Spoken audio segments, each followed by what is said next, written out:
अस्सलाम वालेकुम, welcome to my YouTube channel. खुश आमदीद, खुश रहें, खुशियाँ बांटें। और सबसे पहले मेरे चैनल को सब्सक्राइब कर लें, लाइक कर दिया करें और शेयर भी कर दिया करें। और बेल नोटिफिकेशन जो है वो ज़रूर ऑन कर लिया करें ताकि हर नई आने वाली वीडियो जो है आप तक पहुंचती रहे। उम्मीद है कि मेरी टिप्स और ट्रिक्स से आपका थोड़ा बहुत फ़ायदा होता होगा। तो अगर आपको कुछ भी आप थोड़ा बहुत मेरी टिप्स और ट्रिक्स से सीखते हैं तो मुझे लाइक और सब्सक्राइब ज़रूर दिया करें। तो चलते हैं सबसे पहली टिप की तरफ, जो कि नमक को लेके है। जब हम नमक जो है पॉट के अंदर डालते हैं, नमकदानी के अंदर डालते हैं, तो क्या है उसके अंदर मॉइस्चराइजिंग आ जाती है, वो नमी आ जाती है और वो गीला गीला सा हो जाता है। और जब हम इसको निकालते हैं तो वो निकलता नहीं है। तो उसके लिए अगर हम चावलों के थोड़े से 2-4 दाने इसके अंदर डाल देंगे तो हमारा जो नमक है वो बिल्कुल सही रहेगा, ओरिजिनल हालत में रहेगा और उसमें नमी नहीं आएगी। तो ये छोटी सी टिप थी जो मैंने आपके साथ शेयर की है। नेक्स्ट टिप है, जब हम खीरा, आजकल खीरों का जैसे सीज़न है तो सेहत के लिए भी बहुत अच्छे हैं क्योंकि गर्मी है और गर्मी में खीरे बहुत अच्छे हैं। तो जब हम इनको काटते हैं, खाते हैं, तो कुछ, सारे नहीं, कुछ खीरे ऐसे हैं जो कि कड़वे निकल आते हैं। अगर उनका आप ये टॉप वाला जो पार्ट है इसको कट करके, तो इसको इस तरीके से हम इसके ऊपर थोड़ी देर के लिए 1 मिनट के लिए ये रब करेंगे तो आप देखिएगा कि इसके ऊपर फोमी सी झाग आ जाएगी, जिससे इसका कड़वापन जो है वो सारे का सारा दूर हो जाएगा और हमारा खीरा जो है वो बिल्कुल मीठा हो जाएगा। तो आपने सिर्फ इसको 1 मिनट तक रब करना है। इसके ऊपर हल्की सी फोम सी झाग सी आ जाएगी तो आप उस देखिएगा, आपने इस वाले पार्ट को कट कर लेना है। और उसके बाद आप देखिएगा कि आप खीरे छुरी के साथ काटते हैं तो कोई मोटा कोई छोटा कट जाता है। तो इसके लिए हम क्या करेंगे कि हम ले लेंगे, हमारे पास कटिंग बोर्ड नहीं है तो उसका भी कोई मसला नहीं है, घर में ही कटिंग बोर्ड जो है वो होता है, बस थोड़ी सी ट्रिक लगाने की ज़रूरत होती है। इस तरह की आप कोई भी डिश ले लें जिसके आपको टूटने का या उसके ऊपर खराशें पड़ने का ना हो। ये मेरी सिल्वर की है इसलिए मैं तो आसानी के साथ इसको कटिंग बोर्ड बना लेती हूँ। तो इसके अंदर आप खीरे काटे तो आपके देखिएगा खीरे कितने अच्छे हैं, बिल्कुल एक जैसे कि एक साइज़ में कटेंगे। तो कटिंग बोर्ड नहीं है तो परेशान होने की कोई बात नहीं है। अपने घर में छोटी मोटी चीज़ें होती हैं, आप थोड़ा सा बस टिक लगाया करें और अपने काम को जो है आसान कर लिया करें। तो ये देखें, एक जैसा खीरा कटा है, कोई भी वेजिटेबल्स आपने काटनी हो तो वो आसानी के साथ इस कटिंग बोर्ड के बगैर भी इसके अंदर रख के आसानी से कट जाएगी। तो चलते हैं नेक्स्ट टिप की तरफ, जो कि बंद गोभी को लेके है। जब भी हम बंद गोभी को छुरी से काटते हैं तो वो मोटी मोटी कटती है, जो सैलड में बिल्कुल भी अच्छी नहीं लगती। उसकी बजाय अगर हम इस पीलर से अपनी बंद गोभी को पील करेंगे तो आप देखिएगा, एक तो बहुत बारीक वाली बंद गोभी जो है वो पील होगी और दूसरी सैलड में बंद गोभी जो है बहुत अच्छे से अच्छी लगेगी और खाने में भी मज़ा आएगा। तो उम्मीद है कि आप लोगों को मेरी ये टिप्स अच्छी लगती होंगी। तो चलते हैं नेक्स्ट टिप की तरफ, जो कि सिलाई मशीन को लेके है। जब भी हम सिलाई मशीन ज़्यादा देर यूज़ नहीं करते तो उसके अंदर जंग आ जाता है और वो सही से चलती नहीं है और हमारे जो कपड़े हैं वो भी सही से सिलाई नहीं होते हैं। तो आज हम अपनी मशीन की सफाई करते हैं।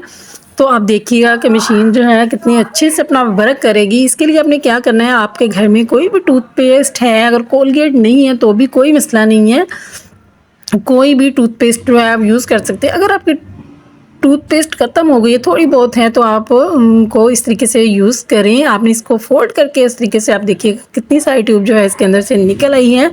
हम स्पंज के ऊपर ट्यूब को लगा लेंगे और उसके बाद अपनी मशीन की अच्छे से रब करके सारी इसकी अच्छे से सफाई करेंगे। तो आप देखिएगा इनके ऊपर से जो भी ब्लैक ब्लैक और मिट्टी वगैरह जमी है वो सारी आसानी के साथ उतर जाएगी। तो आप भी इस तरीके से अपनी मशीन को जो है लगा के कोई भी टूथपेस्ट उससे इसकी क्लीनिंग करें तो आप देखिएगा कि आपकी जो मशीन है वो बहुत अच्छे से क्लीन हो जाएगी और इसके ऊपर जो भी गंद वगैरह उतर जाएगा। आपने स्पंज को अच्छे से वॉश कर लेना है और हल्के से पानी के साथ आप वॉश करके इसको अच्छे से खुश्क करके दोबारा से आप मशीन की क्लीनिंग करें, ताकि इसका जो पेस्ट वगैरह है वो थोड़ी चिपकती होती है तो ये ना हो कि उसके ऊपर और भी ज़्यादा मिट्टी जम जाए। इसलिए आपने इसको साफ़ पानी से अच्छे से स्पंज को गीला करके तो दोबारा से इसको साफ़ करना है। उसके बाद किसी साफ़ कपड़े से आप इसको अच्छे से क्लीन कर लें और क्लीन करने के बाद देखिएगा कि आपकी जो मशीन है वो बिल्कुल ऐसी हो जाएगी जैसे न्यू। अभी हम इसको बाज़ार से ख़रीद के लाए हैं। तो इस तरीके से आप, ये छोटी छोटी टिप्स हैं जो मैं आपके साथ शेयर करती हूँ, इनसे बहुत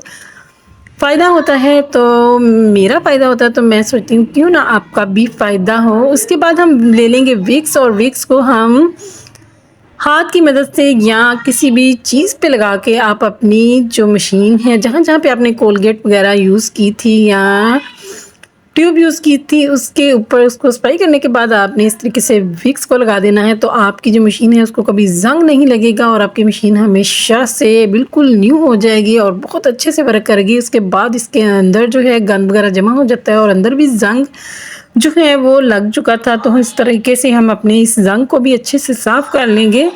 इन छोटी-छोटी टिप्स को फ़ॉलो करके आप अपने घर को सँवार सकते हैं, निखार सकते हैं, कुछ ज़्यादा मेहनत नहीं करना पड़ती, बस छोटी-छोटी टिप्स और ट्रिक्स हैं जिनको हमें फ़ॉलो करना होता है और हम अपनी चीज़ों को घर में ही बजाय इसके कि हम बहुत सारे पैसे ज़ाया करें और बाहर लेके जाएँ, लेके जाना-आना भी बहुत मुश्किल है, तो क्यों ना छोटे-छोटे काम जो हैं अपने घर के खुद ही कर लिए जाएँ। तो अब अंदर से जो मशीन है वो नीट क्लीन हो चुकी है, अब हम ऊपर से भी इसकी अच्छे से क्लीनिंग करेंगे। तो आपने विक्स ले लेना है और विक्स को लगाएँगे इसके एयर पिक के ऊपर, उसके बाद हम वो जो होल बने होते हैं, जहाँ पे हम तेल वगैरह देते हैं, वहाँ पे आप अपने पिक के ऊपर जो स्टिक है, एयर स्टिक इसके ऊपर लगा के तो उन होल्स के अंदर जो है आप विक्स लगाएँगे, तो एक तो होल के अंदर करने से आपका जो होल है अंदर उसके जो भी ब्लैक ज़ंग वगैरह होगा वो सारा निकल जाएगी और दूसरा विक्स से मशीन जो है आपकी बहुत अच्छे से वर्क करेगी और बहुत अच्छे से सिलाई वगैरह जो है वो करेगी। आप देखिएगा छोटी-छोटी टिप्स हैं जो मैंने आपके साथ शेयर की हैं। उम्मीद है कि आपको मेरी टिप्स और ट्रिक्स अच्छी लगती होंगी, तो मेरे चैनल को प्लीज़ ज़रूर सब्सक्राइब कर दिया करें। नए आने वाले जो हैं वीडियोज़ देखते हैं, सब्सक्राइब नहीं करते हैं तो प्लीज़ सब्सक्राइब भी कर दिया करें और एक छोटा-सा लाइक भी कर दिया करें। तो अब हम मशीन को अच्छे से नीट क्लीन कर लेते हैं, साफ़ कर लेते हैं, तो आप देखिएगा कि थोड़ी-सी विक्स लगाने के बाद जो मशीन है वो बिल्कुल ऐसे चमक गई है, जैसे अभी हम इसको बाज़ार से न्यू खरीद के लाए हूँ। तो देखिए कितनी आसानी के साथ अपनी मशीन को हमने घर में ही अच्छे से नीट क्लीन और साफ़ कर लिया है। अब इसका टाँका-शंका जो है वो भी बिल्कुल सेट हो चुका है, क्योंकि जब हम मशीन को चलाएँगे तो मशीन जो है बहुत अच्छे से वर्क करेगी, क्योंकि इसके अंदर अब जंक्शन जो है सब ख़त्म हो चुका है। तो इस तरीके से आप भी अपनी मशीन को घर में ही नीट क्लीन कर सकते हैं। उसके बाद जो है हम इस तरह की हर घर में ये डिब्बी होती है, क्योंकि बेकिंग सोडा जो है वो बहुत सारी चीज़ों में यूज़ होता है, तो हम लेके आते हैं। तो उसके बाद जो हमारी डिब्बियाँ हैं उनको हमने फेंकना नहीं है, हमने इनको ज़ाया नहीं करना है। क्या करेंगे हम इनके अंदर वो चीज़ें, क्योंकि इनका जो कैप है, जो ढक्कन है वो बहुत एयर टाइट होता है, इसके अंदर हम बहुत सी चीज़ों को ऐड करके रख सकते हैं, जो कि बाज़ औक़ात मसाला जात हैं जिनको हम खोलते हैं और हमारे मसाला जात के अंदर नमी आने का डर होता है। तो स्पेशली जब साशे पैक खोलते हैं तो वो तो फिर बाकी मसाला जात जो हैं वो ज़ाया हो जाते हैं। तो चलिए सबसे पहले हम डिब्बियों का जो ऊपर वाली कैप वाली जगह है वहाँ पे थोड़ा बहुत जमा हो जाता है गंद वगैरह, तो उसको हम किस तरीके से साफ़ करेंगे। आपने छुरी के ऊपर कपड़ा लेके उसको अच्छे तरीके से लपेट लेना है और उसके बाद इसके ऊपर आप इज़ीली जो है इसकी सफाई कर सकते हैं।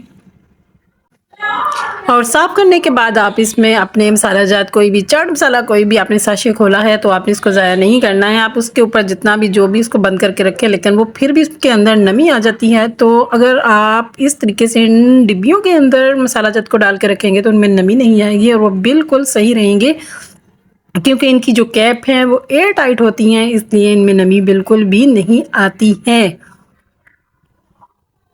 ये देखें इसकी जो कैप है वो बहुत अच्छे से बंद हो जाती है। तो स्प्रिंकल्स भी डाल के रख सकते हैं, कुछ भी आपका जो दिल चाहे वो डाल के रखें और उसके बाद इसके ऊपर आप स्टिकर लगा दें कि इसमें ये चीज़ है, इसमें ये चीज़ है, तो आपकी चीज़ें जो हैं वो मिक्स भी नहीं होंगी। और उसके बाद अगर इन डब्बियों के ढक्कन जो हैं बाज़-औक़ात टाइट हो जाएँ तो खुलते नहीं, तो उनको खोलने का सबसे आसान तरीका है कि आप छुरी की नोक से इसको थोड़ा-सा ऊपर को हटाएँगे तो आपका जो ढक्कन है वो आसानी के साथ खुल जाएगा। और अब हम इसके अंदर जो साशे वगैरह खोलते हैं तो उनके अंदर जो मसाला जात होते हैं उनमें नमी आ जाती है और वो ख़राब हो जाती हैं। उनको ख़राब होने से बचाना है, हमने अपने पैसों की बचत करनी है, तो आप इस तरीके से अपने पैसों की बहुत सारी बचत कर सकती हैं।